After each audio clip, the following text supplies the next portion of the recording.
ನಿಮ್ಮೆಲ್ಲರನ್ನು ಕೂಡ ಯೇಸು ಕ್ರಿಸ್ತ ನಾಮದಲ್ಲಿ ವಂದಿಸ್ತೇನೆ.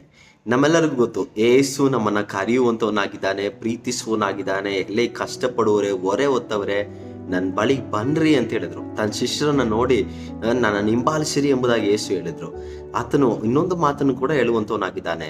ಯೇಸು ಕರೆದಂತ ಉದ್ದೇಶ ಏನು ಗೊತ್ತಾ? ಮತ್ತಾಯ ಸುವಾರ್ತೆ 16ನೇ ಅಧ್ಯಾಯ 24ನೇ ವಾಕ್ಯದಲ್ಲಿ, ಯಾವನಿಗಾದರೂ ನನ್ನ ಹಿಂದೆ ಬರುವುದಕ್ಕೆ ಮನಸ್ಸಿದ್ದರೆ ಅವನು ತನ್ನನ್ನು ತಾನು ನಿರಾಕರಿಸಿ ತನ್ನ ಶಿಲುಬೆಯನ್ನು ಹೊತ್ತುಕೊಂಡು ನನ್ನ ಹಿಂದೆ ಬರಲಿ ಅಂತೇಳಿ ಯೇಸು ಸ್ವಾಮಿ ಹೇಳ್ತಿರೋದನ್ನ ನಾವು ನೋಡ್ತೀವಿ. ಪ್ರೀತಿಯ ದೇವಜನರೇ, ನಾವು ಯೇಸುವಿನ ಹಿಂದ್ಗಡೆ ಹೋಗಬೇಕಂದ್ರೆ ನಮ್ಮನ್ನೇ ನಾವು ನಿರಾಕರಿಸ್ಬೇಕು. ಅದಕ್ಕೋಸ್ಕರನೇ ಯೇಸು ನಮ್ಮನ್ನು ಕರೀತಾ ಇದ್ದಾರೆ. ನನ್ನದು ನಾನ್ ಮಾಡಿರುವಂಥದ್ದು ನನಗೋಸ್ಕರ, ನಾನು ಎನ್ನುವಂತ ಓಡುವಂತ ಈ ಲೋಕದಲ್ಲಿ ಯೇಸು ನಮ್ಮನ್ನು ಯಾವ ಉದ್ದೇಶಕ್ಕೋಸ್ಕರ ಕರೀತಾ ಇದ್ದಾನೆ, ಆರಿಸಿಕೊಂಡಿದ್ದಾನೆ ಅಂತ ಹೇಳಿದ್ರೆ, ನಮ್ಮ ಸ್ವಂತ ಕ್ರಿಯೆಗಳ ಮೇಲೆ ನಂಬಿಕೆ ಇಡುವುದನ್ನ ಬಿಟ್ಟು ಯೇಸು ನಮಗೋಸ್ಕರ ಮಾಡಿರುವುದನ್ನ ಮೇಲೆ ನಾವು ನಂಬಿಕೆ ಇಡಬೇಕು.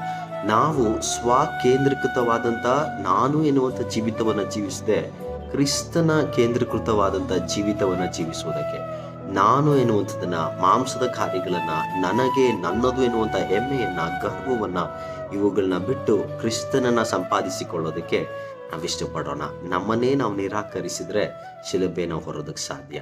ಈ ವಾಕ್ಯದಿಂದ ದೇವರು ನಿಮ್ಮನ್ನ ಆಶೀರ್ವದಿಸಲಿ.